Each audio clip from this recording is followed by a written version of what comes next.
Okay, well, as you know, I'm doing this whole series of videos. I just decided, I woke up this morning, I said, I'm just going to start sharing about my last year. So this particular video is just a highlight of breast implant illness, or BII. It's becoming a very popular subject over the last, again, 2 to 3 years. I think it's interesting that everything seems to be like the last 2 to 3 years, which should tell you something. We are seeing this more. And yes, it does seem to be tied to COVID. We have research studies that have actually showed that even after a vaccination or after a COVID illness, that women have more breast implant illness symptoms. So we actually have research to show that now, and it is a real thing. I actually had my breast implants for 25 years, which was slightly irresponsible because I should have had them replaced several years ago. But some women do very well with their implants for many, many years and don't have issues. So when I went and did the long COVID treatment, the more intense one in Utah, and like I said in a previous video, I got so much better. All of my symptoms of long COVID were gone. I felt like I got my life back, and I went to Iceland this summer, and I had a fabulous month in August. And then I came back in September, and just slowly but surely, all of the what I thought was just long COVID symptoms started coming back. I started getting tired again, and that intense body pain. It almost is like your body is experiencing massive arthritis, like everywhere. And it would be so bad. I'd get out. I called myself the Tin Man. I'd get out of bed in the morning, and I would like walk like this to the bathroom, and then I'd try to get to my roller, foam roller, as fast as I could to roll my body out just to try to get moving.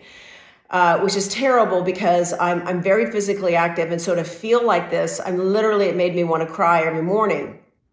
So I ended up calling the physician in Utah and consulting with him, and I said, I'm worse again. And he's like, I don't know what's going on. So I ordered a blood test that evaluated me for things that I had not been tested before. And when the blood test came back, this is a very elaborate blood test. When the blood test came back, I had very high levels of mold. I had very high levels of formaldehyde.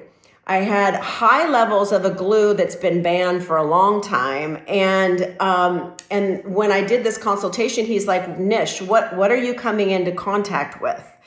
And I told him at that time that I wasn't coming in contact with anything. We just built this house. It's very green.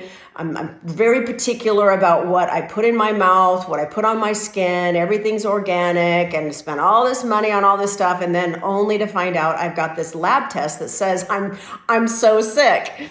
So I want to share with you in my next video what I did after that moment of getting the blood test and blood test results and just sitting there bawling, not knowing what to do. And if you can relate to any of those symptoms of breast implant illness, if you have implants, you have autoimmune disorders, you have long COVID, you have other things going on that just doesn't make sense. Like, why can't I get back? If you have that problem, I want to consult with you personally. As I've said in the previous videos, I'm opening up my schedule for 60 days. I want to help you. If you want to talk with me, I'd love to do a visit with you just to kind of get the testing going, get the analysis going, figure out what we need to do to get you on the right path. You can go to OnePeakMedical.com and schedule an appointment there, or you certainly can call and schedule an appointment. And I'm really excited to be able to do this. I haven't seen patients in 4 years, and I'm stoked to be able to take this next 60 days to share my knowledge and to be able to help you get back.